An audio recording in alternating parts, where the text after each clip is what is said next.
Hello students, कहा जाता है कि आप ये रास्ते ही आपकी मंजिल तय करते हैं। जी हाँ, बिल्कुल सच है। जिस भी रास्ते पर आप चलते हैं उसी तरह के रास्ते पर चलकर आप अपनी मंजिल तक पहुंचते हैं। और ऐसा नॉर्मली देखा जाता है कि जो रास्ते आसान होते हैं उनकी मंजिल भी छोटी होती है, लेकिन जो रास्ते कठिन होते हैं उनकी मंजिल भी बहुत बड़ी होती है। तो तय आपको करना है कि आपको आज आराम चाहिए या कल आराम चाहिए। अगर आप अपना फ्यूचर ब्राइट करना चाहते हैं तो आपको आज की नींद छोड़नी होगी, आज का सुकून छोड़ना होगा और लग जाना होगा पूरे मन से अपनी पढ़ाई में। और इस पढ़ाई में लगने के बाद ही आपको सक्सेस मिलने वाली है। जी हाँ, बिल्कुल। तो मैं आपका friend and guide Yogesh sir, और आज हम लोग स्टार्ट करने वाले हैं आज का अपना टॉपिक, जिसका नेम है लीनियर इक्वेशन इनटू वेरिएबल्स। ये क्लास 10th का मोस्ट इंपॉर्टेंट टॉपिक है जहां पर जाके आपको प्रॉब्लम होती है। लेकिन आज हम लोग इस वीडियो में वन बाय वन सारी की सारी चीजें डिस्कस करने वाले हैं, और हम ये भी डिस्कस करने वाले हैं कि कैसे इन क्वेश्चंस को सॉल्व किया जाता है। इस चैप्टर का कितना ज्यादा इंपॉर्टेंट रोल है हमारी स्टडीज में। तो आइए शुरू करते हैं, इस चैप्टर को स्टार्ट करते हैं। So dear students, first of all पहले ये डिस्कस कर लेते हैं कि हम लोग इस वीडियो में क्या पढ़ने वाले हैं। तो अगर लीनियर इक्वेशन इनटू वेरिएबल्स की हम लोग स्टार्टिंग करते हैं तो सबसे पहले हमें जान लेना होगा कि लीनियर इक्वेशन क्या होता है। तो सबसे पहले हम लोग बात करेंगे व्हाट इज लीनियर इक्वेशन, फिर हम लोग बात करेंगे लीनियर इक्वेशन की प्रॉपर्टीज की, इसके स्टैंडर्ड फॉर्म की। देन जब भी हम लोग लीनियर इक्वेशन को सॉल्व करते हैं तो हमारे पास वहां पर 4 अप्रोचेज होती हैं। First one graphical approach, second one substitution approach, third one elimination approach and fourth cross multiplication approach. तो वन बाय वन हम लोग ये ऑल 4 अप्रोचेस डिस्कस करेंगे, graphical approach, substitution approach, elimination approach and cross multiplication approach. In approaches के बाद हम लोग ये सीखेंगे कि आखिर जो सॉल्युबिलिटी होती है लीनियर इक्वेशंस की, उनकी कंडीशंस क्या होती हैं। जैसे आपने बहुत सी जगह पर देखा होगा क्वेश्चंस में कंडीशन गिवन होती हैं, such as it has unique solution, it has infinitely many solutions, या फिर हो सकता है कि वहां पर नो सॉल्यूशन की कंडीशन गिवन हो।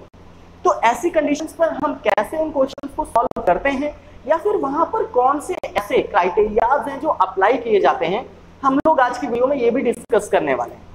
उसके बाद हम लोग कुछ इंपॉर्टेंट क्वेश्चंस करेंगे सॉल्युबिलिटी से रिलेटेड ही। और उसके बाद जो सबसे बड़ी मेन प्रॉब्लम आती है आप सबके सामने, वो है वर्ड प्रॉब्लम। तो बहुत से लोगों को ये पता ही नहीं होता है कि वर्ड प्रॉब्लम कितने टाइप की बनती है या फिर किस टाइप के क्वेश्चन पूछे जाते हैं।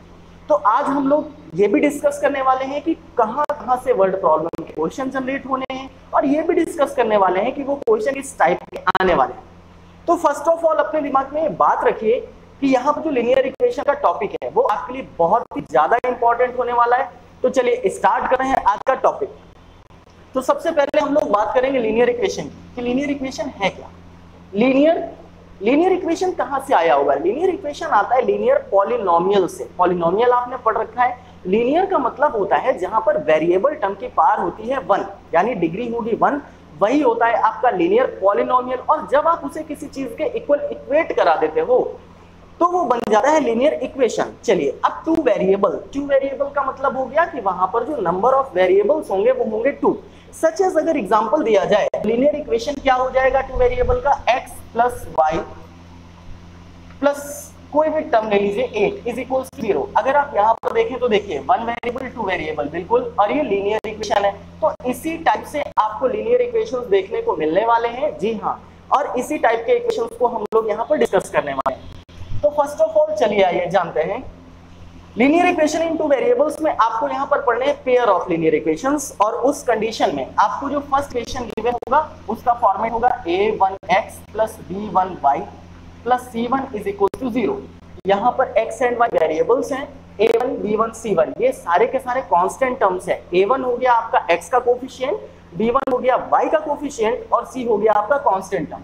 ऐसा ही एक और आपके सामने इसी का जस्ट पेयर होगा, और वहां पर कोफिशिएंट्स अलग होंगे, वेरिएबल टर्म्स मैच करते हुए दिखाई देंगे। a2x plus b2y plus c2 is equal to 0। Linear equation का जो स्टैंडर्ड फॉर्मेट होता है डियर स्टूडेंट्स, वो भी होता है ax plus by plus c is equal to 0। तो यहाँ से आपको ये पेयर ऑफ लीनियर इक्वेशन के फॉर्मेट मिल गए। अब जब आप इनको सॉल्व करते हो, सो वी हैव 4 मेथड्स। कौन कौन से अभी आपको बताया भी गया। ग्राफिकल मेथड, फर्स्ट मेथड जो है आपके पास वो है ग्राफिकल मेथड। सेकेंड मेथड जो है आपके पास वो होता है सब्स्टिट्यूशन मेथड। यहाँ पर आपको कोई वैल्यू सब्स्टिट्यूट करानी होगी और वहां से आपको ये सॉल्यूशन मिलेगा। थर्ड है आपके पास एलिमिनेशन मेथड,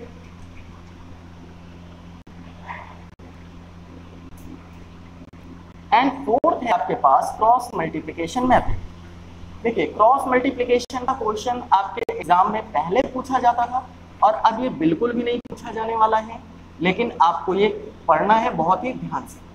चलिए तो फर्स्ट ऑफ ऑल हम लोग चलते हैं ग्राफिकल मेथड की तरफ। तो जो ये standard form of linear equation है, इनको हम लोग कन्वर्ट कर लेते हैं किसी एक एप्रोप्रिएट डिजिट्स में, और उसके बिहाफ पर हम लोग इन सारे के सारे क्वेश्चंस को और इन सारी की सारी अप्रोचेस को समझते हैं कि ये अप्रोचेस क्या होती हैं। लेकिन उसके पहले एक शॉर्ट हम लोग जरा जान लेते हैं ग्राफिकल मेथड क्या है। ग्राफिकल मेथड है कि आपको कोऑर्डिनेट ज्योमेट्री में कार्टेशियन प्लेन आपने ऑलरेडी पढ़ रखा हुआ है, और वहां पर किसी भी प्लेन में उसके लाइंस के ग्राफ को रिप्रेजेंट करना, यही होता है हमारे लिए ग्राफिकल अप्रोच।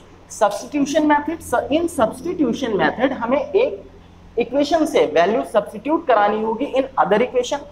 एलिमिनेशन का मतलब है कि x और y टू वेरिएबल्स में से किसी एक को एलिमिनेट कराना होगा, और क्रॉस मल्टीप्लिकेशन में आपको वैल्यूज प्लेस करने का एक स्पेसिफाइड तरीका है जो आपको सिखाया जाएगा। तो चलिए सबसे पहले हम लोग चलते हैं ग्राफिकल अप्रोच की तरफ। ग्राफिकल अप्रोच के लिए हम लोग अपने पास टू लीनियर इक्वेशंस ले लेते हैं। तो आपको क्वेश्चन कुछ इस तरीके से दिया जाएगा, आपको क्वेश्चन दे दिया जाएगा सॉल्व ग्राफिकली। आपको ग्राफिकली सॉल्व करने के लिए बोला जाएगा, और आपके पास फर्स्ट इक्वेशन है x + 2y = 3। सेम एज आपके पास सेकंड इक्वेशन क्या होनी चाहिए, आपके पास सेकंड इक्वेशन दे दी गई 4x + 3y = 2। अब देखिए, अब यहां पर आपको ग्राफ प्लॉट करना है। तो ग्राफ प्लॉट करने के लिए आपको यहां से कुछ वैल्यूज ट्रांसपोज करनी होंगी। सच एज अगर आप यहां से x की वैल्यू ट्रांसपोज करते हो तो आपके पास आएगा 3 - 2y। अब यहां से आप एक बॉक्स बनाइए। देखिए यहां से आपको क्या करना है, यहां से आपको ये वैल्यू हो गई x की, ये वैल्यू हो गई y की, और ये वैल्यू हो गई x, y की। अगर आप y की वैल्यू प्लेस करो तो x की वैल्यू आपको मिलती जाएगी। जी हाँ, तो अगर आप y की जगह 0 प्लेस करोगे तो 3 - 2 × 0 3 - 0 हो जाएगा, और x की वैल्यू आ जाएगी 3। तो आपके पास जो फर्स्ट कोऑर्डिनेट आया वो आ गया 3, 0। ये फर्स्ट कोऑर्डिनेट हो गया आपके लिए। अगर यहाँ पर y की वैल्यू आप 1 प्लेस कराते हो तो 2 × 1 = 2, 3 - 2, y की वैल्यू 1 होने पर x की वैल्यू भी 1 आ जाती है। आपके पास कोऑर्डिनेट आ गया 1, 1। चलिए थर्ड क्वेश्चन, थर्ड इक्वेशन की तरफ चलते हैं। थर्ड कंडीशन क्या है, अगर आप y की वैल्यू 2 प्लेस कराएंगे तो 2 × 2 = -4 हो जाएगा। y की वैल्यू अगर आप 2 प्लेस कराते हो तो x की वैल्यू हो जाएगी -1, और आपका कोऑर्डिनेट हो जाएगा -1, 2। सेम यही प्रोसेस आपको करनी होगी सेकंड इक्वेशन में। तो क्या है आपके पास second equation, 4x + 3y = 2। 4x + 3y = 2। चलिए इसे यहां पर नोट डाउन कर लेते हैं। Dear students, 4x + 3y = 2। और यहां से हम लोग इसकी कंडीशन को अगर ट्रांसपोज करें, देखिए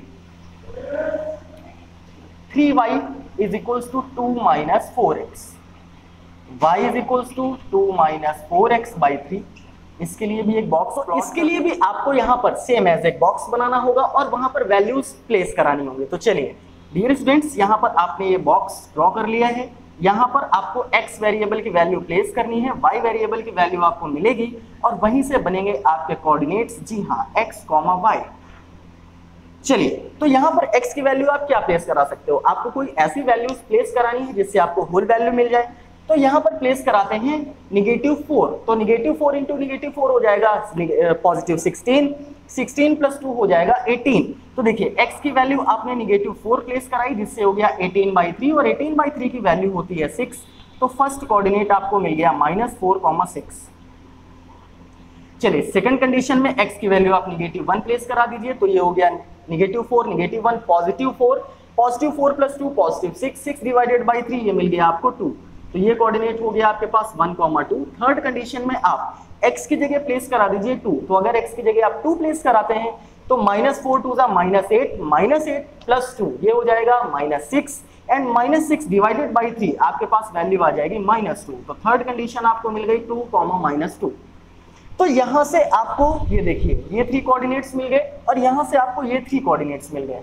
अब ये कंडीशन किसकी है, x + 2y = 3 की, और ये कंडीशन किसकी है 4x + 3y = 2 की। अब आपको प्लॉट कराना है ग्राफ। तो ग्राफ प्लॉट कराने के लिए आपके पास देखिए सबसे पहले यहां पर आपको x axis and y axis draw करना है। तो ये हो गई आपके लिए x एक्सिस और ये हो गई आपके लिए y एक्सिस। यहां पर नंबर्स प्लॉट करिए 1 2 3 4 5, y 6 तक ले जाना है। ओके, ये हो गया आपके लिए -1 -2 -3 -4 -5, y एक्सिस 1 2 3 4, थोड़ा और ऊपर तक ले जाएंगे इसे, ये हो गया 5, ये हो गया 6, -1 -2 -3 -4 -5। चलिए अब 1 बाय 1 हम लोग यहाँ पर ग्राफ प्लॉट कराएंगे। तो सबसे पहला है हमारे पास 3,0, सबसे पहला कोऑर्डिनेट हो गया 3,0, x एक्सिस 3 y 0, ये मिल गया आपको। देखिए जी हाँ, देखते जाइए, ये मिल गया आपको 3,0। सेकंड है आपके पास 1,1, तो 1,1 कहाँ पर एग्जिस्ट कर रहा है 1,1, x axis y axis both 1, ये हो गया आपके लिए 1,1। थर्ड क्या है, थर्ड आपके पास कोऑर्डिनेट है -1,2, तो -1,2 कहाँ एग्जिस्ट करेगा x axis -1 y axis 2, -1,2 exist करेगा यहाँ पर। और जैसे ही हम इन 3 पॉइंट्स को मैच करेंगे डियर स्टूडेंट्स, तो हमें एक स्ट्रेट लाइन ग्राफ मिलेगा। याद रखिएगा, लीनियर इक्वेशन में आपको जब भी ग्राफ प्लॉट करना होगा तो आपको ऑलवेज स्ट्रेट लाइन ग्राफ ही प्लॉट करना होगा। अगर स्ट्रेट लाइन ग्राफ नहीं आता है तो वो क्वेश्चन गलत है बच्चों। चलिए अब यहाँ पर हम लोग इसकी बात करते हैं। तो यहाँ पर कौन सी कंडीशंस गिवन है आपके लिए, आपके लिए कंडीशंस गिवन है -4,6, तो -4,6 कहाँ लाई करेगा, -4,6 लाई करेगा कुछ यहाँ पर। फिर है -1,2, -1,2, ये रहा -1,2।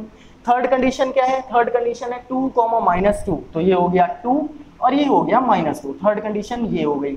अब जब आप इन 3 पॉइंट्स को मैच करेंगे तो भी आपको एक स्ट्रेट लाइन ग्राफ मिलेगा। जी हाँ, देखिए अगर हम लोग बात करते हैं फर्स्ट नंबर की, तो फर्स्ट नंबर कंडीशन में हमारे पास कोऑर्डिनेट्स थे 3,0, फिर था 1,1 और फिर था -1,2। अगर हम लोग सेकंड लाइन की बात करते हैं तो सेकंड लाइन में हमारे पास कोऑर्डिनेट था -4,6, -1,2 एंड 2, -2। देखिए जो ब्लू कलर की लाइन आपको दिखाई दे रही है, ब्लू कलर की जो लाइन दिखाई दे रही है वो है x + 2y = 3 की। ये ब्लू कलर की जो लाइन है ये है x + 2y = 3, इस लाइन का ग्राफ है ये। और जो ये आपको ग्रे कलर की लाइन दिखाई दे रही है वो किसका ग्राफ है, 4x + 3y = 2। जी हाँ, ये लाइन है 4x + 3y = 2। अब बात करते हैं कि ये तो हो गया ग्राफ रिप्रेजेंटेशन। अब यहाँ पर सॉल्यूशन कहाँ है, तो ये 2 लाइन जिस भी पॉइंट पर इंटरसेक्ट करती हैं वही हमारे लिए सॉल्यूशन हो जाएगा। तो अगर देखें तो इंटरसेक्टिंग पॉइंट क्या है, देखिए इस चीज को अगर आप देखें तो इंटरसेक्टिंग पॉइंट है हमारे लिए -1,2, -1,2। यहाँ पर आप देखें तो फर्स्ट वैल्यू एब्सिसा x की वैल्यू डिनोट करती है और जो ऑर्डिनेट की वैल्यू है 2 वो y की वैल्यू डिनोट करती है। तो यहाँ पर अगर आपसे सॉल्यूशन पूछा जाए तो x की वैल्यू हो गई आपके लिए -1 और y की वैल्यू हो गई आपके लिए 2। तो ये फर्स्ट अप्रोच आपको बहुत अच्छे से समझ में आ गई होगी कि कैसे हम लोग किन्हीं भी 2 लीनियर इक्वेशंस का ग्राफ प्लॉट कर सकते हैं। और उस ग्राफ के प्लॉट करने के बाद जहां पर भी वो 2 लाइंस इंटरसेक्ट करेंगी वही होगा इन दोनों का सॉल्यूशन, यानी x एंड y की वैल्यूज भी आप सॉल्व कर सकते हो, फाइंड कर सकते हो। सो डियर स्टूडेंट्स, आपको ये ग्राफिकल रिप्रेजेंटेशन समझ में आ गया होगा। हमारी नेक्स्ट अप्रोच में जो कि कौन सी है, जो कि है सब्स्टिट्यूशन मेथड। चलिए क्वेश्चन सेम रखते हैं और मैच करते हैं कि क्या अगर अप्रोच चेंज करते हैं तो यहाँ पर आंसर्स भी चेंज होंगे। आइए, तो यहाँ पर x की वैल्यू -1,2 आ रही। अब हम क्वेश्चन को चेंज कर रहे हैं, यहाँ पर लिखा हुआ है ग्राफिकली, वहां पर आपको इरेज करके लिख देना है सॉल्व बाय सब्स्टिट्यूशन मेथड।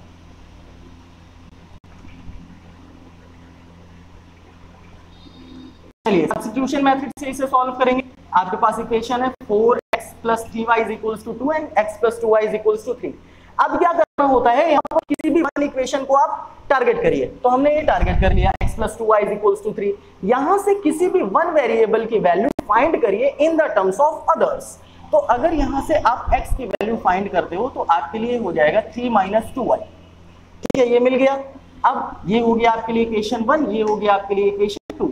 चलिए 3x equals to 3 minus 2y, place this value in equation 2, place this value in equation 2, इसे आप इक्वेशन 2 में प्लेस कराइए। तो जब आप इक्वेशन 2 में प्लेस कराएंगे तो इक्वेशन 2 है आपके पास 4 इंटू एक्स, एक्स की जगह क्या प्लेस कर लें 3 minus 2y plus 3y is equals to 2।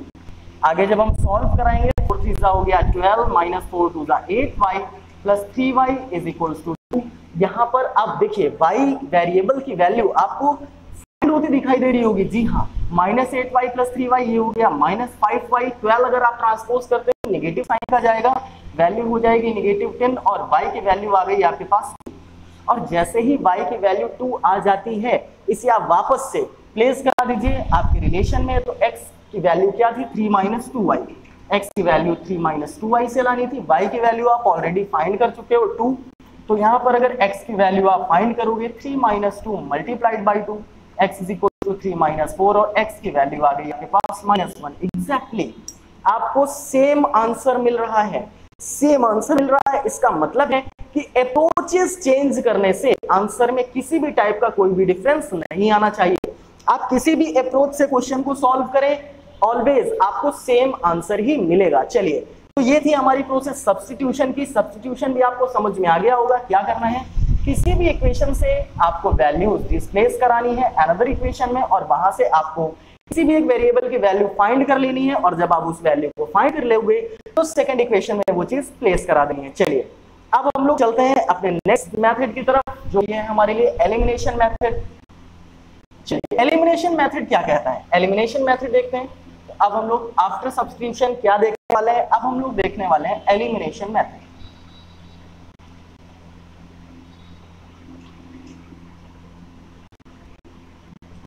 Elimination method में आपको जैसे नाम से ही रिप्रेजेंट हो रहा होगा एलिमिनेशन, इसका मतलब है कि किसी चीज को एलिमिनेट करना है। तो कौन सी चीज को एलिमिनेट करना है, वेरिएबल को एलिमिनेट करना है। तो इसके लिए आपको कुछ प्रोसेस याद रखनी है। क्या याद रखनी है, सबसे पहले आपको किसी भी वन वेरिएबल को टारगेट करना होगा, सच एज एक्स या फिर वाई, किसी भी वेरिएबल को आप टारगेट कर सकते हो। आपको वहां पर कुछ चीजें रिमाइंड करनी होंगी और देखनी होंगी। सबसे पहले देखना है कोफिशिएंट। तो यहाँ पर x का कोफिशिएंट क्या है, यहाँ पर x का कोफिशिएंट है 1 और यहाँ पर x का कोफिशिएंट है 4। तो आपको कोफिशिएंट्स इक्वल कराने होंगे। कोफिशिएंट्स इक्वल कैसे होंगे, किसी भी इक्वेशन में अगर हम किसी भी टर्म का मल्टीप्लाई कर देते हैं तो फिर सच एज यहाँ पर 4 है और इक्वेशन 1 में हमने 4 का मल्टीप्लाई करा दिया तो क्या मिल जाएगा हमें मिल जाएगा 4x plus 8y is equal to 12। अब देखिए ये भी 4x हो गया, ये भी 4x हो गया, मिल गई ना हमें कंडीशन भाई।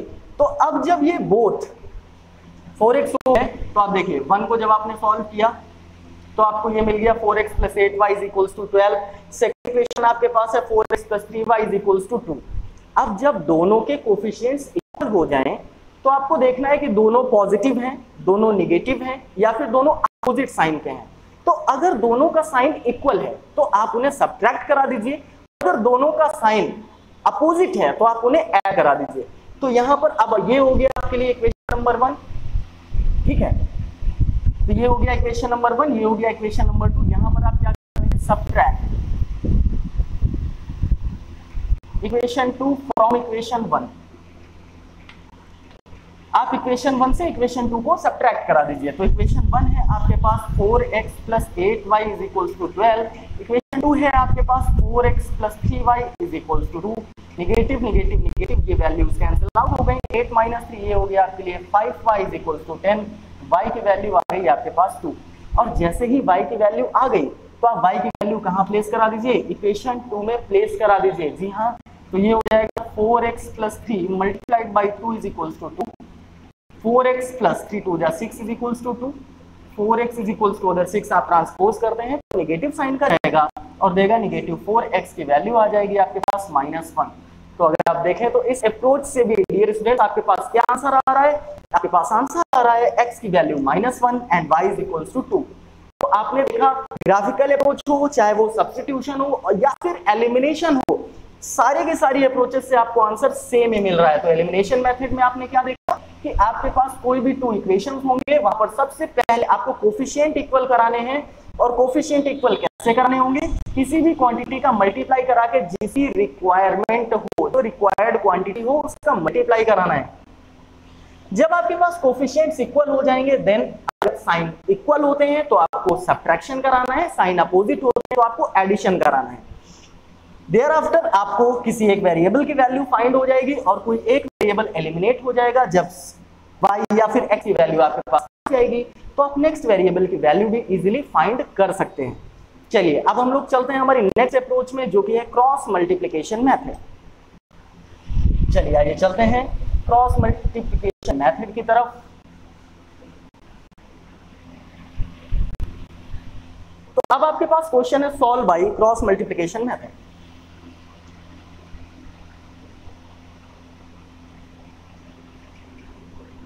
क्रॉस मल्टीप्लिकेशन मेथड इक्वेशन हम लोग ले लेते हैं। x + 2y = 3 सेम इक्वेशन ही रखेंगे अभी। x + 2y = 3 condition number 1। Second equation क्या है हमारे पास 4x + 3y = 2। ये है हमारे पास सेकंड इक्वेशन। तो सबसे पहले क्रॉस मल्टीप्लिकेशन मेथड के लिए स्टैंडर्ड फॉर्म आपको लर्न करनी होगी। क्या है ax + by + c = 0, यानी जो कांस्टेंट टर्म होता है वो तो LHS में होता है, तो यहां पर भी आपको ये LHS में लाना होगा। तो इसका स्टैंडर्ड फॉर्म हो जाएगा आपके लिए x + 2y - 3 = 0। सेम एज यही प्रोसेस जब आप सेकंड इक्वेशन में लाओगे तो आपकी ये वैल्यू हो जाएगी 4x + 3y - 2 = 0। अब आपने देखा कि ये जो दो लीनियर इक्वेशंस थे इन दोनों को आपने स्टैंडर्ड फॉर्म में अरेंज कर लिया। अब अगर अरेंज कर लिया तो यहां पर आपको a1x + b1y + c1 = 0 a2x + b2y + c2 = 0 से कंपैरिजन कराना है।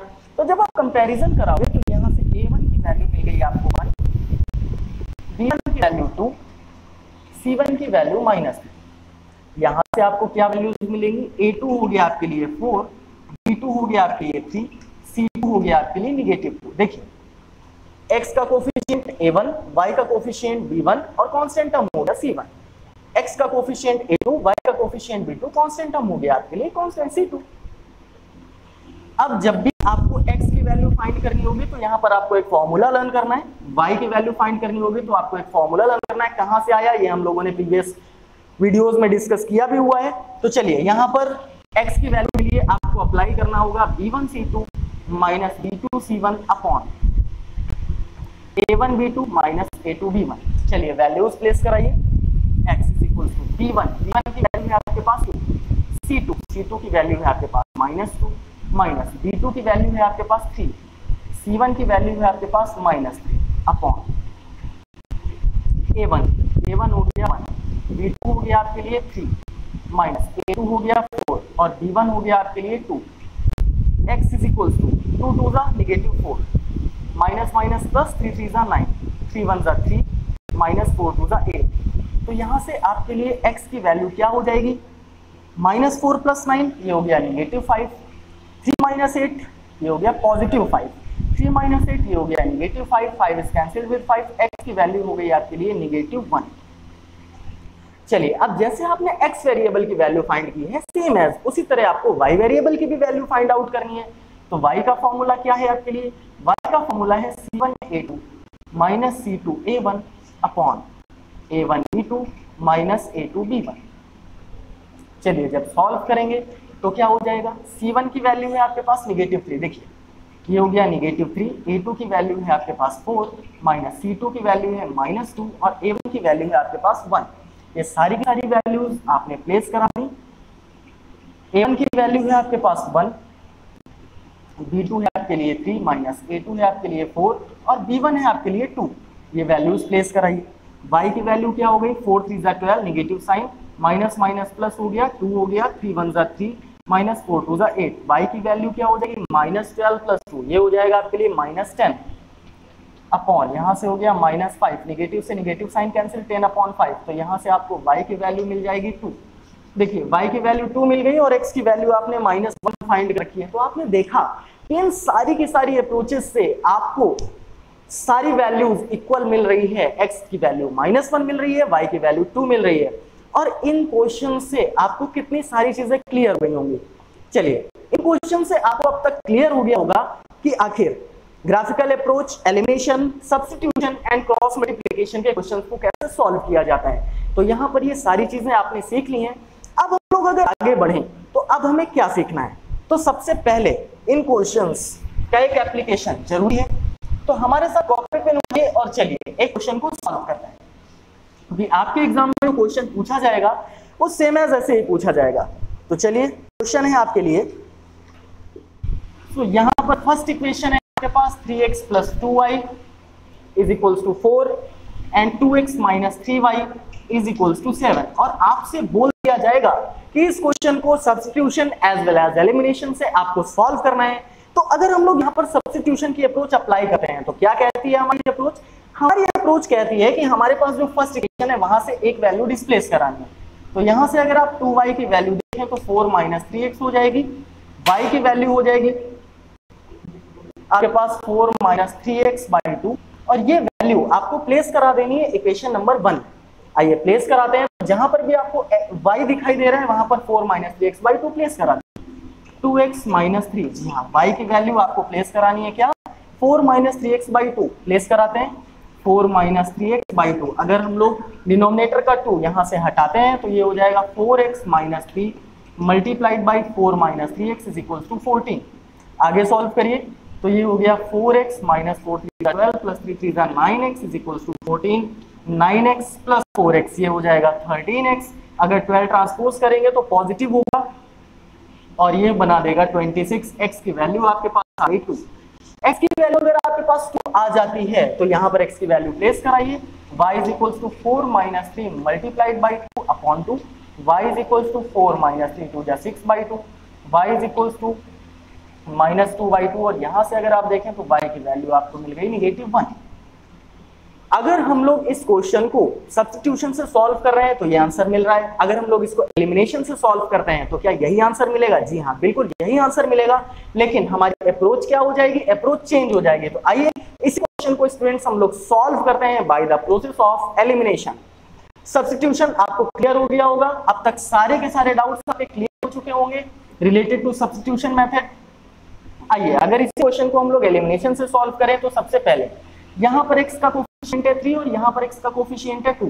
अब दोनों को आपको इक्वल कराना है, तो 2 और 3 का जो एलसीएम होता है वो क्या होता है? 6। यहाँ पर अगर 3 को हम लोग 6 में कन्वर्ट करें तो आपको मल्टीप्लाई कराना होगा 2 का, और हम लोग 2 को 6 में कन्वर्ट करते हैं तो आपको मल्टीप्लाई कराना होगा 3 का। तो यहाँ से आपको क्या मिल गया? यहाँ से आपको मिल गया 3 × 2 = 6x + 2 × 2 = 4y = 4 × 2 = 8, और यहाँ पर आपको मिल जाता है 3 × 2 = 6x - 3 × 2 = 3 × 3 = 9y = 7 × 3 = 21। ये हो गया इक्वेशन 2, ये हो गया इक्वेशन 1। अब यहाँ पर आपने देखा कि 6x दोनों के कोफिशिएंट्स तो इक्वल हो गए। साइन कैसे हैं? साइन इक्वल है। तो अगर साइन इक्वल है तो यहाँ पर सब्ट्रैक्शन करा दीजिए। Subtract equation 1 from equation 2। Equation 2 है आपके पास 6x - 9y = 21। इक्वेशन 1 है आपके पास 6x + 4y = 8। जब आप सब्ट्रैक्शन कराते हैं तो साइन चेंज करने होंगे। 6x - 6x कैंसिल आउट हो गए, यानी x तो एलिमिनेट हो गया भैया, x एलिमिनेट हो गया, सिर्फ y बचा जिसकी वैल्यू फाइंड आउट करनी है। -9 - 4 ये -13y, ये लिखा हुआ है 21 - 8, ये लिखा हुआ है 21 - 8, इसकी वैल्यू क्या हो जाएगी? इसकी वैल्यू हो जाएगी -13 +13, तो y हो गया आपके पास 13/-13, और अगर आप देखें तो y की वैल्यू हो गई आपके पास -1। चलिए y की वैल्यू जब आपके पास -1 आ गई तो इसे आप प्लेस करा दीजिए इक्वेशन नंबर 2 में। y की वैल्यू जैसे ही आप इक्वेशन नंबर 2 में प्लेस कराएंगे तो आपके पास वैल्यू मिल जाएगी आपको x वेरिएबल की। तो 6x - 9 मल्टीप्लाइड बाई -1 = 21। यहाँ से ये हो गया 6x + 9 = 21। 6x = 21 - 9, तो 21 में जब आप 9 लेस करेंगे तो ये वैल्यू आएगी आपके पास 12, और x की वैल्यू हो जाएगी 6 × 2 = 12। x हो गया 2, y हो गया -1। सो डियर स्टूडेंट्स, यहाँ तक की जो भी बात हम लोगों ने की, तो हम लोगों ने elimination, cross multiplication, substitution and graphical approach को बिल्कुल क्लियर कर लिया है। अब हम लोग चलते हैं आगे सॉल्युबिलिटी के टर्म की तरफ कि आखिर इनका जो सॉल्यूशन है, इनकी जो सॉल्युबिलिटी है, उसे हम लोग कैसे सॉल्व कर सकते हैं।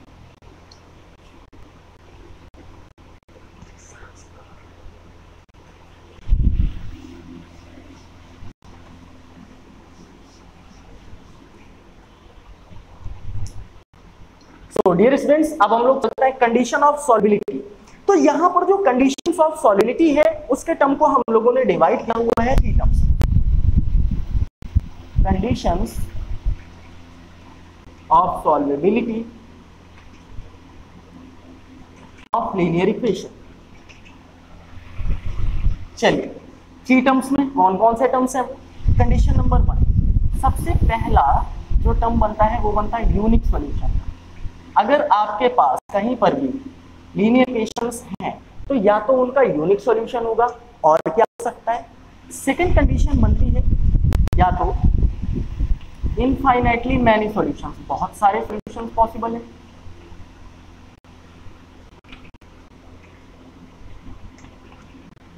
और या फिर कोई भी सॉल्यूशन नहीं होगा। थर्ड कंडीशन बनती है नो सॉल्यूशन। चलिए अब यहाँ पर कौन कौन से क्राइटेरिया आपको फॉलो अप करने होते हैं।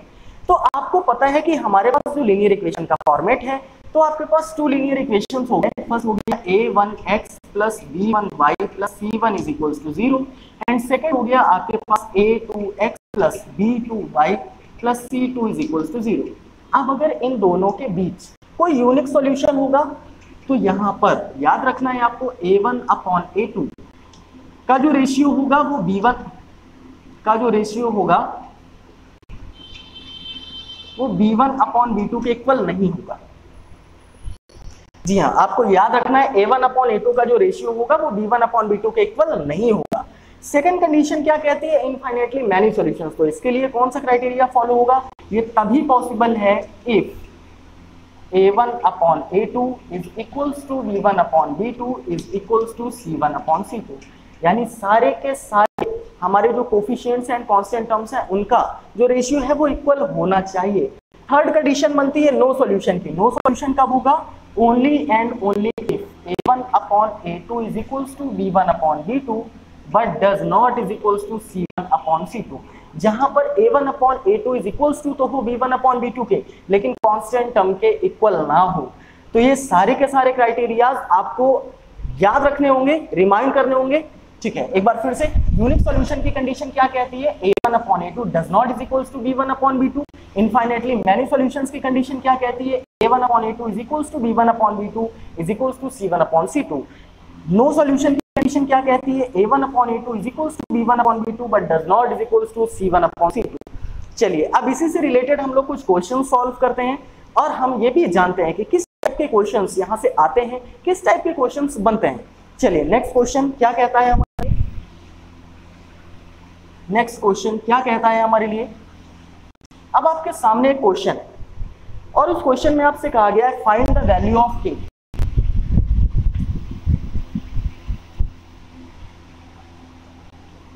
Find the value of k if linear equations have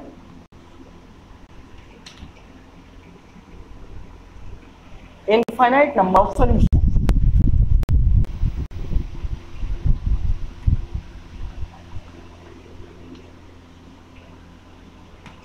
चलिए अब इसकी फर्स्ट नंबर कंडीशन में आपको एक इक्वेशन गिवन होगा, सेकंड नंबर कंडीशन में आपको एक इक्वेशन गिवन होगा। तो जो फर्स्ट इक्वेशन है आपके पास वो है 2x plus 3y is equal to 7। ये हो गया आपके लिए फर्स्ट इक्वेशन। सेकंड कंडीशन में आपके पास है k minus 1x plus k plus 2y is equal to 3। अब यहां पर आपके पास ये वर्ड है, क्या है? Infinite number of solutions. और इनफाइनाइट नंबर ऑफ सॉल्यूशंस के लिए आपको कौन सा क्राइटेरिया फॉलो करना है?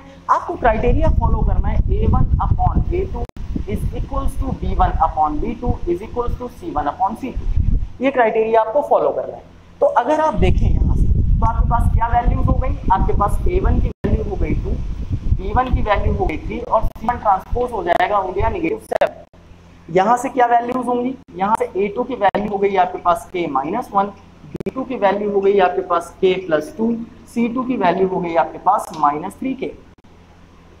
चलिए इस क्राइटेरिया में जब आप फिल करेंगे, इन्हें प्लेस करेंगे तो ये हो जाएगा 2, ये हो जाएगा k माइनस 1, ये हो जाएगा आपके लिए 3, ये हो जाएगा आपके लिए k प्लस 2, ये हो जाएगा आपके लिए -7 और ये हो जाएगा आपके लिए -3k।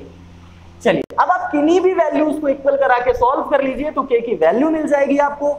चलिए सपोज करते हैं कि हम इन दोनों वैल्यूज को ले लें, तो अगर आप इन दोनों वैल्यूज को लेते हो क्रॉस मल्टीप्लिकेशन होगा 3k - 1, 3k - 1 से 3 का मल्टीप्लाई 3k - 3 हो जाएगा और यहाँ से हो जाएगा 2k + 2 2 4, 2k ट्रांसपोज करेंगे 3k - 2k 2 हो गया, -3 ट्रांसपोज करेंगे ऐड हो जाएगा और k की वैल्यू आ जाएगी आपके पास 7।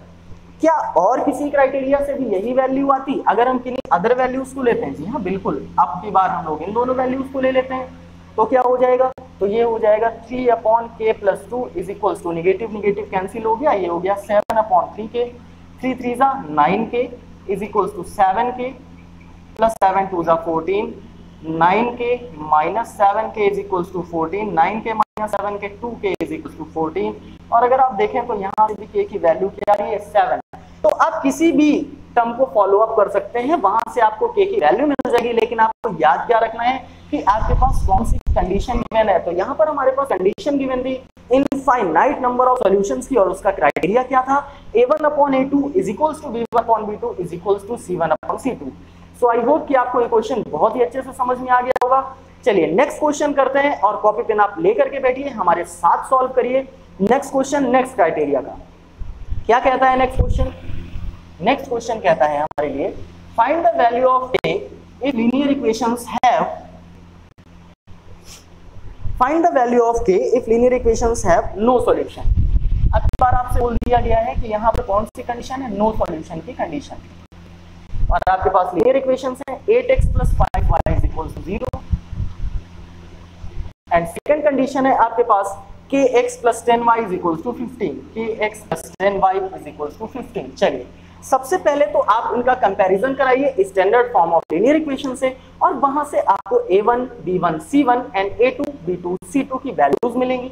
तो क्या मिलेंगी आपको वैल्यूज, a1 हो गया 8, b1 हो गया 5 और c1 हो गया 0। यहां से a2 की वैल्यू हो जाएगी आपके लिए k, b2 की वैल्यू हो जाएगी आपके लिए 10 और c2 की वैल्यू हो जाएगी -15।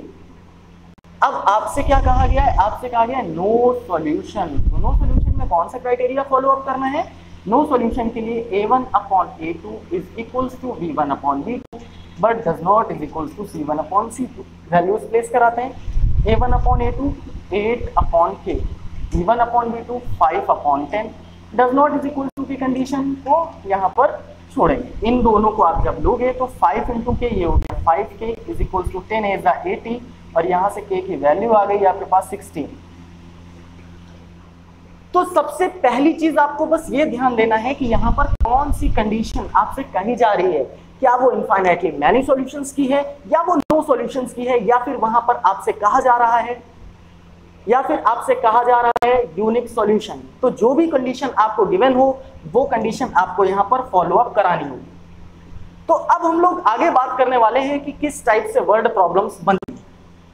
सो डियर स्टूडेंट्स, अब हम लोग यहाँ पर बात करने वाले हैं वर्ड प्रॉब्लम्स की, और वर्ड प्रॉब्लम में हम लोग ये डिस्कस करेंगे कि किस टाइप के क्वेश्चंस हमारे एग्जाम में पूछे जाते हैं और वो कौन कौन से टॉपिक से बनते हैं। तो यहाँ पर हमने लिस्ट अप किया हुआ है कि कौन कौन से टॉपिक हमें कवर अप करने हैं। तो सबसे पहले लिखा हुआ है money related questions. Money related questions में किस टाइप के क्वेश्चन आते हैं, जहां पर मनी लैंडिंग की बात की जाएगी या फिर डिनोमिनेशंस की बात की जाएगी, या फिर हो सकता है कॉस्ट प्राइस या फिर सेलिंग प्राइस की बात की जाए, या फिर गेन एंड लॉस की बात की जाए। ये सारे के सारे क्वेश्चंस हम लोग डिस्कस करेंगे। मनी रिलेटेड क्वेश्चंस में क्या प्रोसेस होती है, यहाँ पर जो भी आपको लैंग्वेज गिवन होगी उस लैंग्वेज से आपको 2 लीनियर इक्वेशंस फॉर्म करने होंगे, और उन 2 लीनियर इक्वेशंस को आप किसी भी मेथड से सॉल्व कर सकते हैं by the process of elimination, substitution और क्रॉस मल्टीप्लिकेशन, और आपको आपका आंसर मिल जाएगा। चलिए सेकंड नंबर में है नंबर बेस्ड क्वेश्चंस।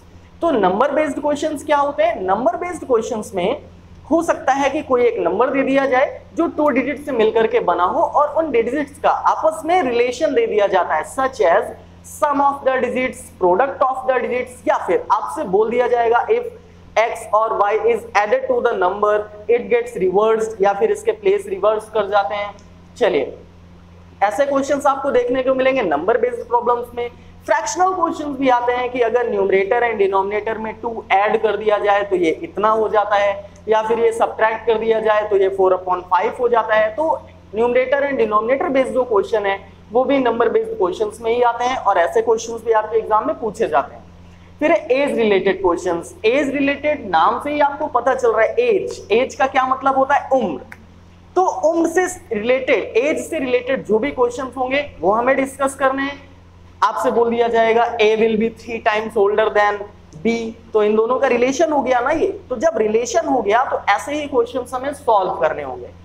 फिर आता है टाइम एंड डिस्टेंस। नेम से ही पता चल रहा है हम टाइम की बात करेंगे, डिस्टेंस की बात करेंगे। तो टाइम एंड डिस्टेंस से मिलकर के जो क्वेश्चन बनता है उसे ही हम लोग बोलते हैं टाइम एंड डिस्टेंस की वर्ड प्रॉब्लम। और यहां पर भी प्रोसेस वही है कि हमें लैंग्वेज से 2 लीनियर इक्वेशंस आइडेंटिफाई करने होंगे, फॉर्म करने होंगे और उन्हें सॉल्व करना होगा। फिर क्वेश्चन आता है बोट एंड स्ट्रीम का। यहां पर आपको बोला जाएगा कि कोई बोट है वो अप स्ट्रीम जाती है, डाउन स्ट्रीम जाती है, तो क्या कंडीशंस होती हैं up stream and down stream की, ये सब हम लोग डिस्कस करेंगे बोट एंड स्ट्रीम के क्वेश्चंस में। Time and work, time and work ये भी आपको पता चल रहा है कि कौन सा वर्क कितने टाइम में होता है, या फिर आपसे बोल दिया जाएगा ए की एफिशिएंसी इतनी है कि वो किसी वर्क को 14 डेज में कंप्लीट करता है, बी की एफिशिएंसी इतनी है कि वो उसी वर्क को 20 डेज में कंप्लीट करता है, अगर दोनों साथ मिलके कंप्लीट करें। तो ऐसे क्वेश्चंस हम लोग यहाँ पर डिस्कस करेंगे। फिर आता है मेंसुरेशन एंड ज्योमेट्री। मेंसुरेशन में आपको ऐसे क्वेश्चंस पढ़ने होंगे जहां पर आपको बोल दिया जाएगा कोई रेक्टेंगुलर फील्ड है और वहां पर लेंथ एंड ब्रेथ का रिलेशन आपको गिवन होगा। फिर उसी कंडीशन में बोला जाएगा if length is increased by 2 and breadth is decreased by 3 such as. ऐसे क्वेश्चंस हम लोगों को यहाँ पर डिस्कस करने होंगे। ज्योमेट्री में क्वेश्चन बनता है मोस्टली एंगल्स से, सच एज कोई भी आपको ट्रायंगल दे दिया जाएगा और उसके एंगल्स का रिलेशन दे दिया जाएगा आपको, और आपसे बोला जाएगा कि उन एंगल्स को फाइंड आउट करिए। तो ये सारे के सारे क्वेश्चंस हमें आज यहाँ पर डिस्कस करने हैं, और इस टॉपिक में ये मोस्ट इंपॉर्टेंट पार्ट है बेटा वर्ड प्रॉब्लम का। तो ये सारा का सारा आपको बहुत ही ध्यान से समझना है और कवर अप करना है। तो आइए चलते हैं हम लोग इनके एप्लीकेशन की तरफ और करते हैं कुछ इंपॉर्टेंट क्वेश्चन। तो क्वेश्चन नंबर 1 सबसे पहले हमारी स्क्रीन पर हमें दिखाई देने वाला है। क्या है क्वेश्चन नंबर 1? देखिए क्वेश्चन नंबर 1 आपकी स्क्रीन पर आपको दिखाई दे रहा होगा। क्वेश्चन नंबर 1 जो हमारे पास है वो मनी रिलेटेड प्रॉब्लम से है, और ये जो क्वेश्चन है ये डिनोमिनेशन का है। जी हाँ, तो इस क्वेश्चन में क्या कहा गया है, आपसे कहा गया है अ लेडी हैज ओनली 25 पैसा एंड 50 पैसा कॉइन्स। एक लेडी है जिसके पास 25 पैसे के कॉइन्स हैं एंड 50 पैसे के कॉइन्स हैं। If she has 50 coins in all, अगर उसके पास टोटल नंबर ऑफ कॉइन्स कितने हो, 50 हो, मतलब 25 पैसे के कॉइन्स और 50 पैसे के कॉइन्स मिला के 50 कॉइन्स हैं। इन ऑल रुपीज 19.50, और उनका जो कॉस्ट बन रहा है वो बन रहा है 19 रुपीज 50 पैसे। तो बताइए कि उनके पास 25 पैसे के कितने कॉइन्स होंगे एंड 50 पैसे के कितने कॉइन्स होंगे। तो इस कंडीशन को जब आप सॉल्व करोगे तो आपको पता तो है नहीं कि 25 पैसे के कितने कॉइन्स हैं, 50 पैसे के कितने कॉइन्स हैं। तो इस चीज को हम लेट करते हैं।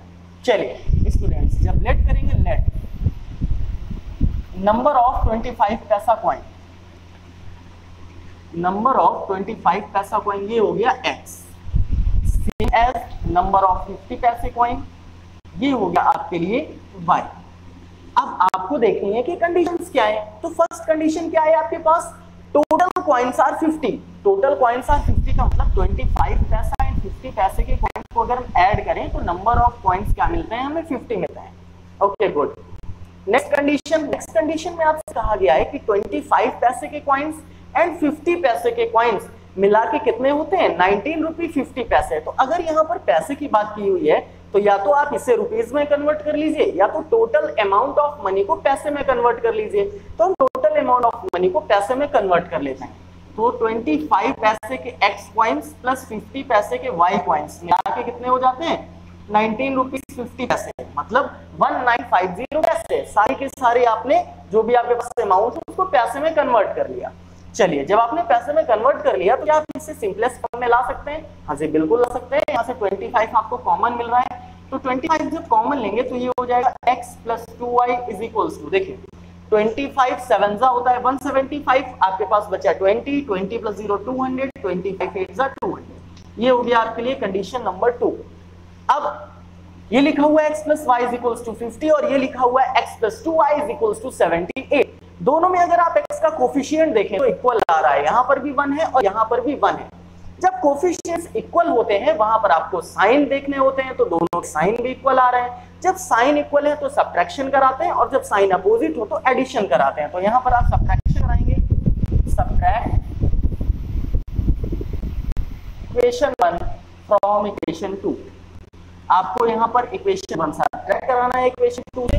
तो इक्वेशन 2 है आपके पास x + 2y = 78। इक्वेशन 1 है आपके पास x + y = 50। जब आप सब्ट्रैक्शन कराओगे तो साइन चेंज हो जाएंगे, यहाँ से x and x cancel out हो गया, 2y - y y, 78 - 50 28। यहाँ से y की वैल्यू आपको मिल गई 28। जब y की वैल्यू आपके पास आ गई तो यहाँ पर आप प्लेस कर दीजिए, x + 2 y की वैल्यू हो गई आपके लिए 28 = 78, x + 28 2 = 56 = 78, x = 78 - 56 और x की वैल्यू मिल जाती है आपको 22। चलिए अब आपने क्या लेट किया था, आपने नंबर ऑफ 25 पैसा कॉइन लेट किया था x, तो x की वैल्यू आ गई आपके पास 22। तो ये पता चल गया कि 25 पैसे के 22 कॉइन्स हैं। फिर आपने लेट किया था y 50 पैसा कॉइन, तो y की वैल्यू है 28। तो यहाँ पर जो 50 पैसे कॉइन आ रहे हैं वो आ रहे हैं 28 कॉइन्स। ये हो गया आपका फाइनल आंसर। तो आई होप स्टूडेंट्स ये क्वेश्चन आपको बहुत अच्छे से समझ में आ गया होगा कि कैसे हम लोगों ने जो गिवन क्वेश्चन था वहां से टू लीनियर इक्वेशंस आइडेंटिफाई किए और उन इक्वेशंस को सॉल्व किया। चलिए मूव करते हैं हमारे नेक्स्ट क्वेश्चन की तरफ। क्या कहता है हमारा नेक्स्ट क्वेश्चन, चलिए मूव करते हैं अपने नेक्स्ट क्वेश्चन की तरफ। क्या कहता है हमारा next question, so our next question is the sum of digits of a two digit number is 12। देखिए नंबर रिलेटेड प्रॉब्लम आ गई। यहाँ पर आपसे कहा गया कि कोई नंबर है, the sum of digits of a two digit number, जो 2 डिजिट का नंबर है वहां पर जो डिजिट्स का सम है वो 12 है। ओके, ये तो फर्स्ट कंडीशन हो गई कि आपको कोई नंबर लेट करना है और उस नंबर के जो डिजिट्स हैं उनका जो सम है वो 12 है। The number obtained by interchanging it's digits exceeds the given number by 18। अगर हम लोग उस नंबर के जो डिजिट्स हैं उन्हें इंटरचेंज कर दें तो इंटरचेंजेबल जो नंबर मिलता है वो पुराने नंबर से 18 ज्यादा हो जाता है। चलिए अब इस कंडीशन को फुलफिल करना है और इस क्वेश्चन को सॉल्व करना है। तो यहां पर आपके पास नंबर जब भी आप लेट करते हो तो आपको unit place digit and tens place digit let करनी होती है। तो late unit place digit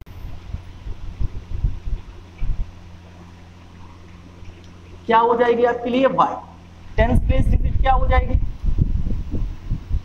tense place digit हो जाएगी आपके लिए x। चलिए टेंस प्लेस डिजिट हो गई x, यूनिट प्लेस डिजिट हो गई y। तो यहां से नंबर हो गया आपके लिए 10x + y। अब आपके क्वेश्चन में आपसे कहा गया है कि सम ऑफ डिजिट्स, तो डिजिट्स तो आपके पास x एंड y है और इनका सम x + y हो गया। कितना गिवन है 12। फर्स्ट कंडीशन यहां से बनती है x + y = 12, condition number 1। Second condition क्या फॉर्म होगी, सेकंड कंडीशन फॉर्म होगी अगर आप इंटरचेंज कर देते हो किसे, डिजिट्स को, नंबर के 10x + y की जगह अगर आप 10y + x कर दो, डिजिट्स को इंटरचेंज कर दो, तो वो पहले नंबर से 18 ज्यादा है। तो उस कंडीशन पे क्या हो जाएगा, 10y + x से अगर हम 10x + y को लेस करें तो इनका जो रिजल्टेंट आना चाहिए वो 18 आना चाहिए। ओके, अब इस कंडीशन में जरा इन्हें सॉल्व करिए। तो ये हो गया 10y + x - 10x - y = 18। 10y - y यहाँ से तो आ गया भैया 9y, x - 10x यहाँ से आ गया 9x और ये लिखा हुआ है 18। -9 कॉमन ले लीजिए, -9 कॉमन लेंगे तो ये हो जाएगा x - y = -2, कंडीशन नंबर 2। चलिए अब आपको यहाँ से दिखाई दे रहा होगा कि x x ठीक है, y y ठीक है, दोनों के कोफिशिएंट्स इक्वल हैं, y ये पॉजिटिव है y ये निगेटिव है। तो आप अगर साइन अपोजिट आ रहे हैं तो आप ऐड करा दीजिए। तो यहाँ पर आपको इक्वेशन 1 एंड इक्वेशन 2 को ऐड करा देना है। क्या हो जाएगा, add equation 1 and 2। First equation है आपके पास x + y = 12, लीजिए ये हो गया x + y = 12। सेकंड कंडीशन है आपके पास x - y = -2। इस कंडीशन में y कैंसिल आउट हो जाएगा, 2x की वैल्यू आ जाएगी आपके पास 10 और x की वैल्यू आ जाएगी आपके पास 5। x की वैल्यू हो गई आपके लिए 5। आपके पास x प्लस वाई था 12, अगर आप यहाँ पर x की वैल्यू 5 प्लेस कराते हैं तो यहाँ पर y की वैल्यू आपके लिए हो जाएगी 12 माइनस 5 7। देखिए x एंड y की वैल्यूज तो आपको मिल गई, लेकिन आपको फाइंड क्या करना था, आपको फाइंड करना था आपका नंबर जो कि था 10x प्लस y। तो x की वैल्यू है 5, 10 5 का ये हो गया 50, y की वैल्यू है 7, तो आपके लिए आपका जो आंसर आ जाएगा वो हो जाएगा 57। अगर आप इसे क्रॉस चेक करना चाहें तो देखिए अगर 57 के हम डिजिट्स इंटरचेंज कर दें तो क्या मिलेगा, 75 मिलेगा। क्या 75 57 से 18 ज्यादा है? जी हाँ बिल्कुल, 75 एंड 57 का जो डिफरेंस आता है वो आता है 18। तो यहाँ पर आपकी जो नंबर होगी वो नंबर हो जाएगी 57। सो होप ये क्वेश्चन भी आपको बहुत अच्छे से समझ में आ गया होगा। चलते हैं, मूव करते हैं नेक्स्ट क्वेश्चन की तरफ और सीखते हैं कुछ नया।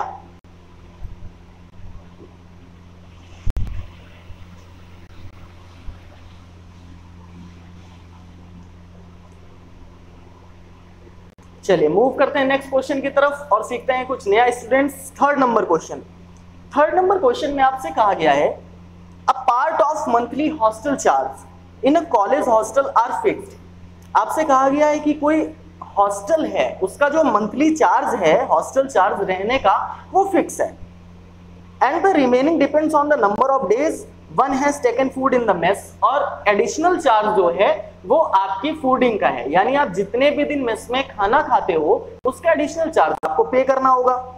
When a student a takes food for 25 days, एक स्टूडेंट है जिसका नेम है ए, अगर मान लीजिए वो 25 डेज वहां पर खाना खाता है, फूड टेक करता है, तो उसको पे करने होते हैं 4500 रुपीज। ओके, यानी एडिशनल चार्ज 25 डेज का एंड फिक्स्ड चार्ज जो उस हॉस्टल का है ये मिला के उसको पे करना हो रहा है 4500 रुपीज। सेकंड कंडीशन क्या है, कोई स्टूडेंट है बी, वहां पर एडिशनल चार्ज 30 डेज का, क्योंकि वो 30 डेज में इसमें फूडिंग कर रहा है, और एंड फिक्स्ड चार्ज जो उस हॉस्टल का है तो उसे टोटल अमाउंट देना पड़ रहा है 5200। तो उस कंडीशन में आपको बताना है कि फिक्स्ड चार्ज क्या है और फूड का चार्ज पर डे के हिसाब से क्या होना चाहिए। सो स्टूडेंट्स यहां पर आपको लेट करना होगा, let fixed charge of hostel, let fixed charge of hostel is equals to x rupees या रुपीज x। इसी कंडीशन में पर डे फूड का चार्ज यानी cost of food per day,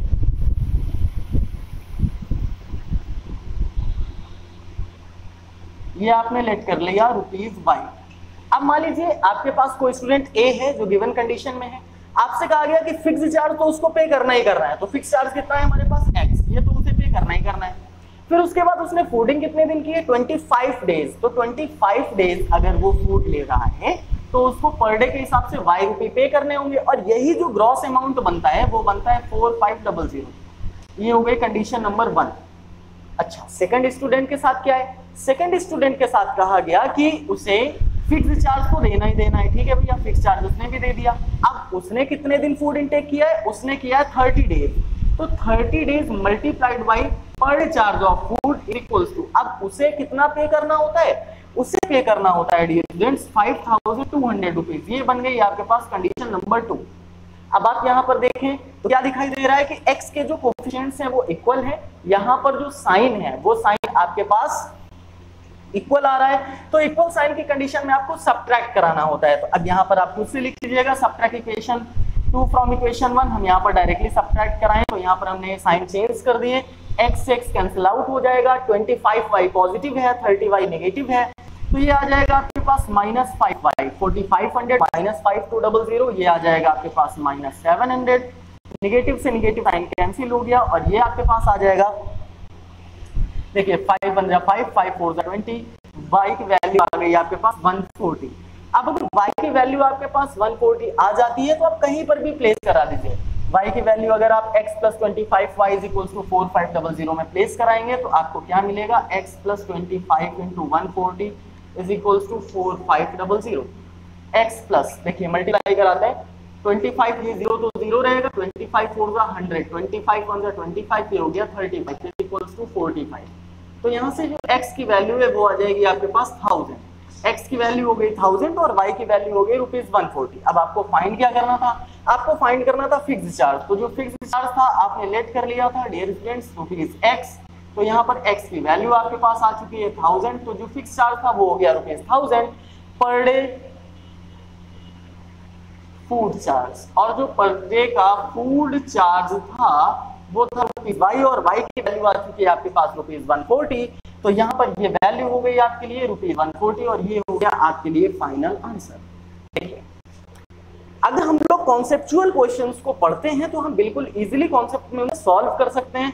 ये क्वेश्चन आपको ना तो समझने में ज्यादा डिफिकल्ट लगा होगा और जब आप करने बैठेंगे तो अब बिल्कुल भी आपको हार्ड नहीं लगने वाला है। पहले की बात जाने दीजिए, अब जैसे जैसे आप हमारे साथ क्वेश्चन करते जाएंगे आपको सारे के सारे प्रॉब्लम्स क्लियर होते चले जाएंगे। आइए मूव कर रहे हैं नेक्स्ट क्वेश्चन की तरफ। क्या है नेक्स्ट क्वेश्चन हमारे पास?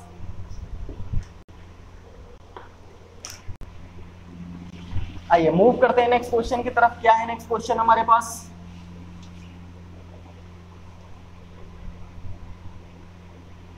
नेक्स्ट क्वेश्चन है हमारे पास points A and B are 70 kilometre apart on a highway. कोई पॉइंट है, कोई प्लेस है ए, कोई प्लेस है बी, किसी एक हाईवे पर एग्जिस्ट करते हैं और उन दोनों के बीच की जो डिस्टेंस है वो 70 किलोमीटर है। A car start from A, एक कार है जो ए से स्टार्ट होती है and another starts from B, और दूसरी कार है जो बी से स्टार्ट होती है साइमल्टेनियसली एक साथ। If they travel in the same direction, अगर ये दोनों सेम डायरेक्शन में ट्रेवल करती हैं, दे मीट इन 7 आवर्स, तो ये 7 आवर्स में मिलती हैं। But if they travel towards each other, लेकिन अगर ये दोनों एक दूसरे की तरफ ट्रेवल करती हैं, दे मीट इन 1 आवर, तो ये 1 आवर के बाद एक दूसरे को मिल जाती हैं।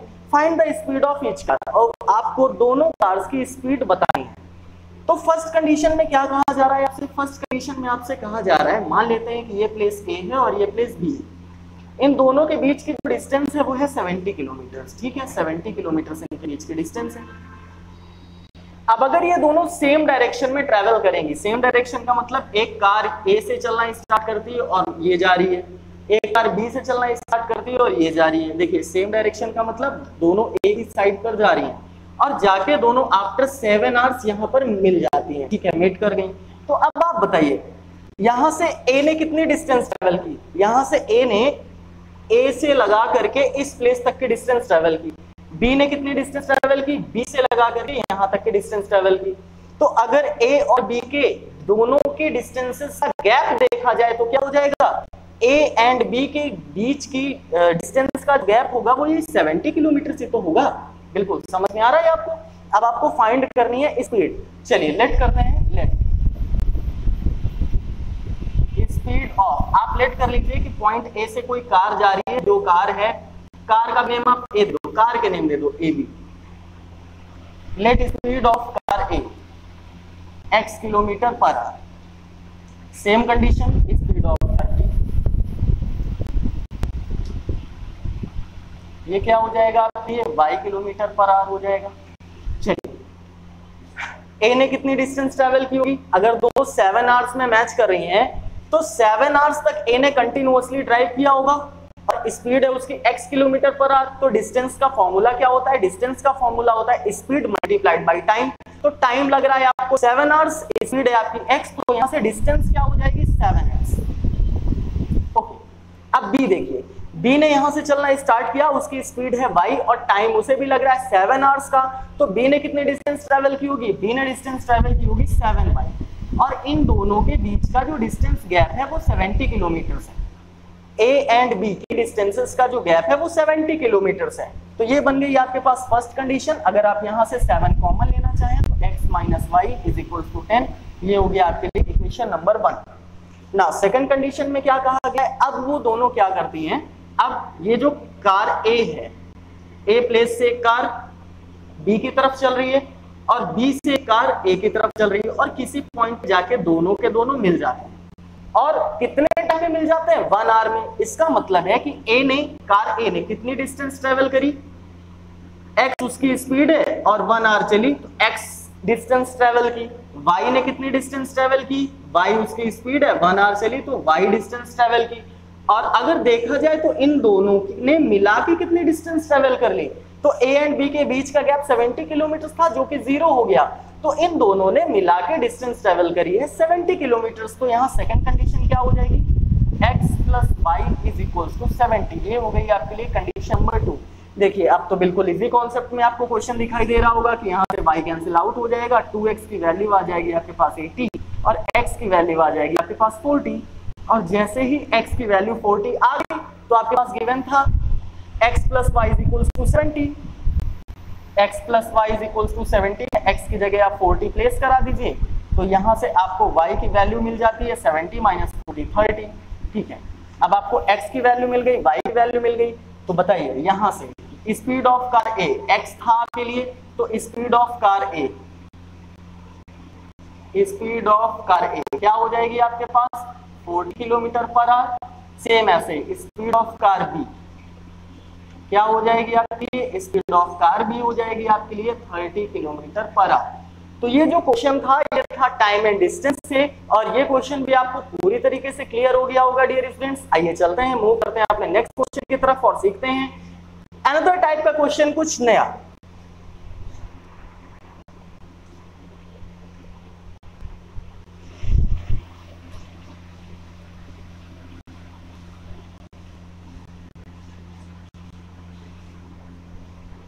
चलिए नेक्स्ट क्वेश्चन आपके पास,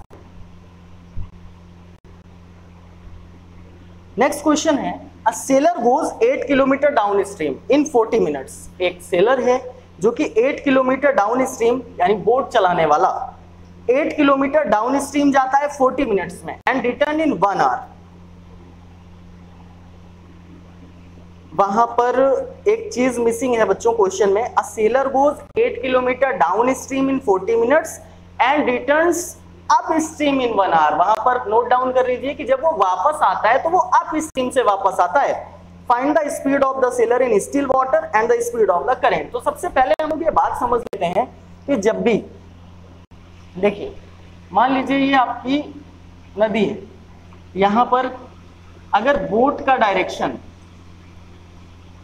इधर है और जो हमारा करंट फ्लो हो रहा है, करंट का मतलब स्ट्रीम, उसका भी डायरेक्शन सेम है, तो इस कंडीशन में अगर बोट की स्पीड x किलोमीटर है और स्ट्रीम की स्पीड y किलोमीटर है, तो जब दोनों सेम डायरेक्शन में होंगी तो ये दोनों एक दूसरे को हेल्प करेंगी या अपोज करेंगी, ऑफ कोर्स हेल्प करेंगी। तो जो टोटल इस सो डियर स्टूडेंट्स क्या है नेक्स्ट क्वेश्चन आपके पास, आपके पास नेक्स्ट क्वेश्चन है 5 years hence a man's age will be 3 times the age of his son.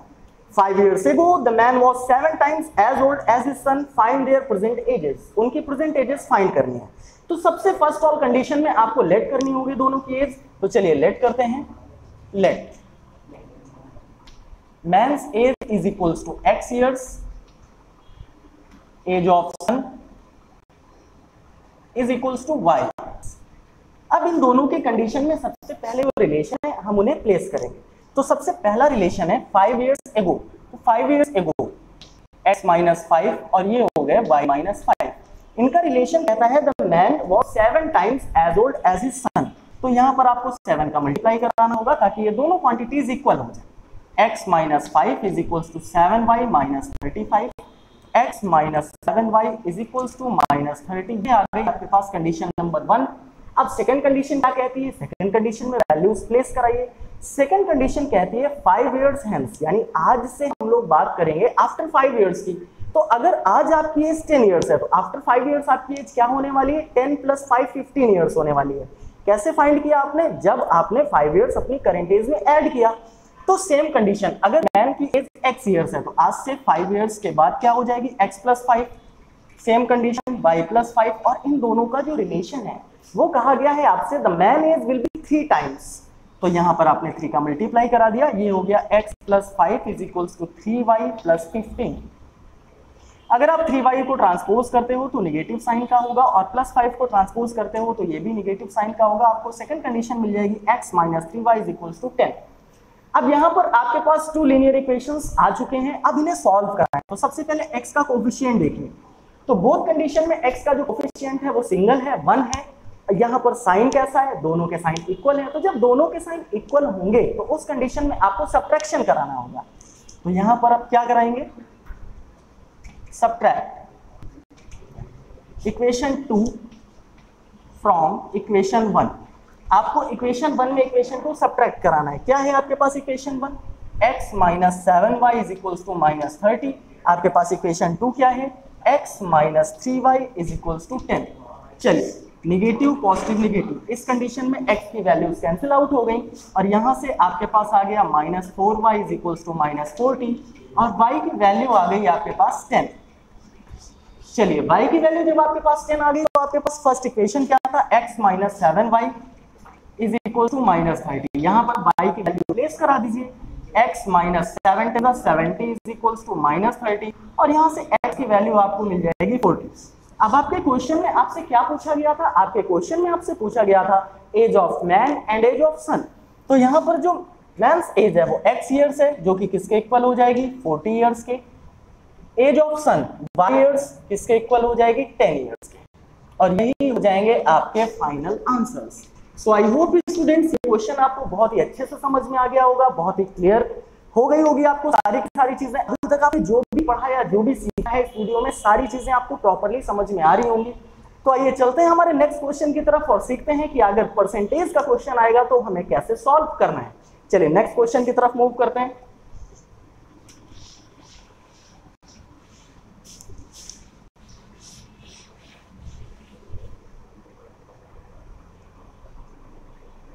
So students next question क्या है हमारे पास, आपके पास क्वेश्चन है a chemist has one solution containing 50% acid and a second one containing 25% acid. एक chemist है जिसके पास 2 type के solutions हैं।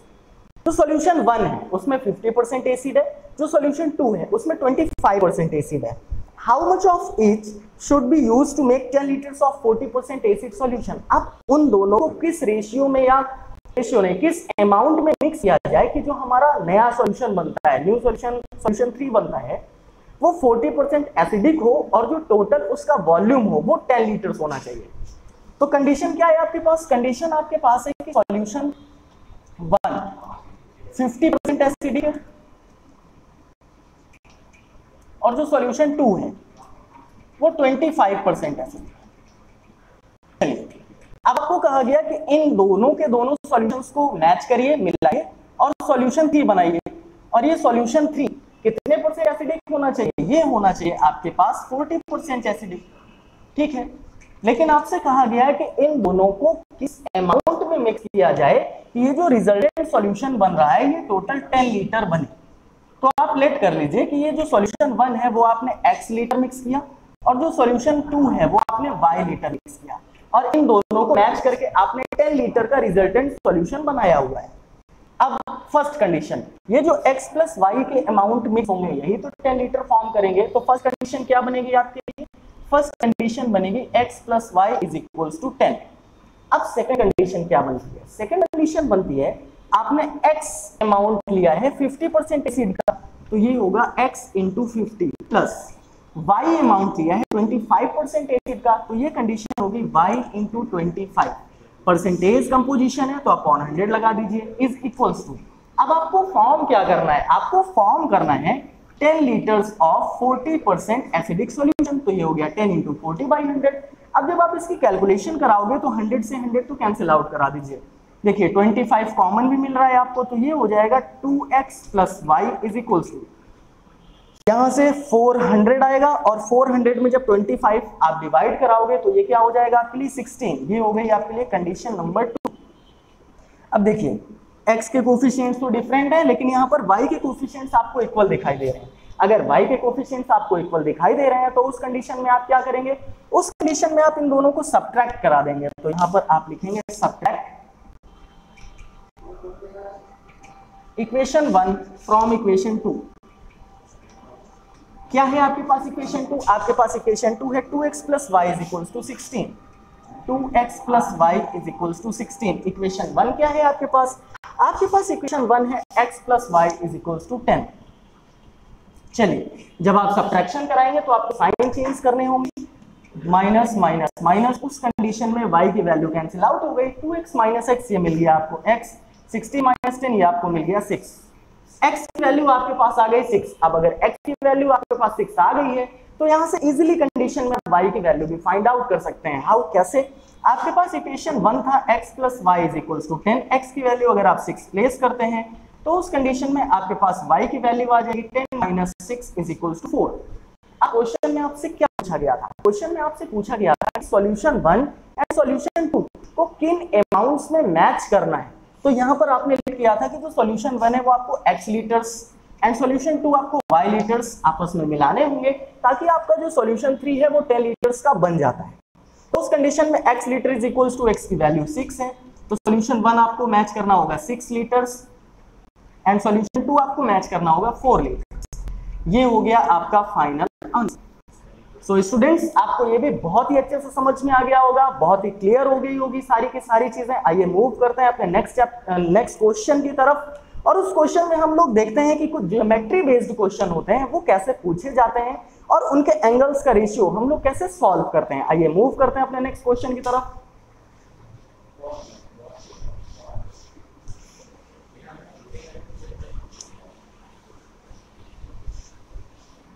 चलिए, क्या है हमारे लिए नेक्स्ट क्वेश्चन? हमारे लिए नेक्स्ट क्वेश्चन है,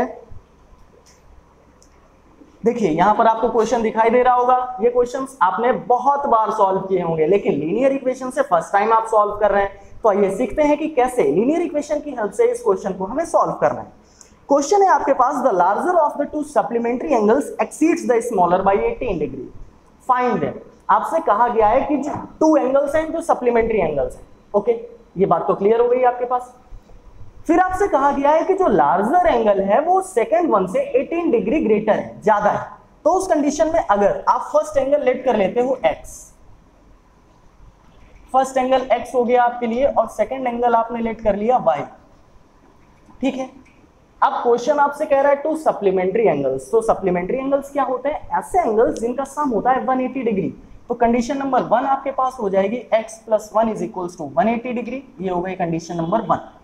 सेकेंड कंडीशन में आपको इनका डिफरेंस गिवन है और कितना गिवन है? 18 डिग्री गिवन है।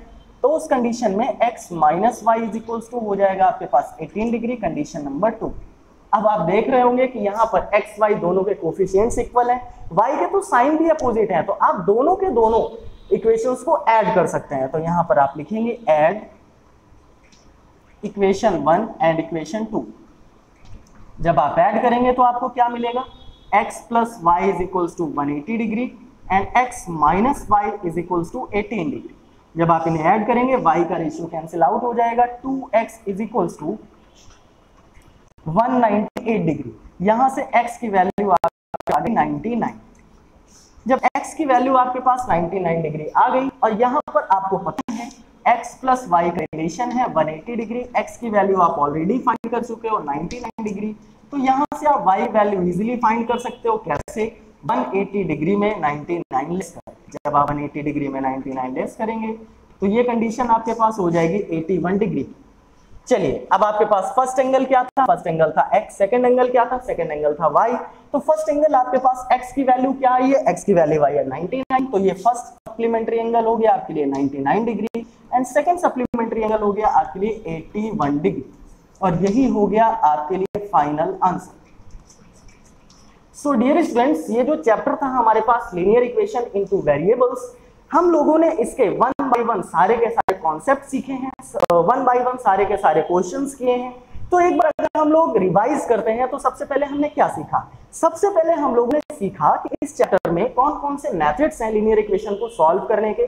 हमने ग्राफिकल अप्रोच सीखी, हमने सब्स्टिट्यूशन मेथड सीखा, फिर हमने एलिमिनेशन मेथड सीखा और फिर हमने सीखा क्रॉस मल्टीप्लिकेशन मेथड। इन सबको सीखने के बाद हम लोगों ने सॉल्युबिलिटी का टॉपिक सीखा और सॉल्युबिलिटी में हम लोगों ने ये कंडीशंस जानी कि यूनिक सॉल्यूशन की कंडीशन क्या होगी, इनफाइनाइटली मैनी सॉल्यूशन की कंडीशन क्या होगी और नो सॉल्यूशन की कंडीशन क्या होगी।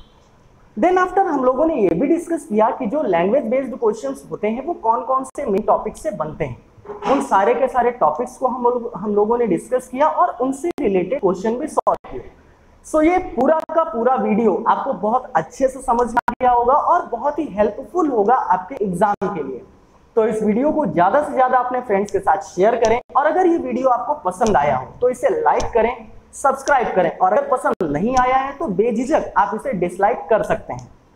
चलिए, इन्हीं शुभकामनाओं के साथ पढ़ते रहिए, हंसते रहिए, मुस्कुराते रहिए और अपनी पढ़ाई को आगे कंटिन्यू करते रहिए। Bye bye.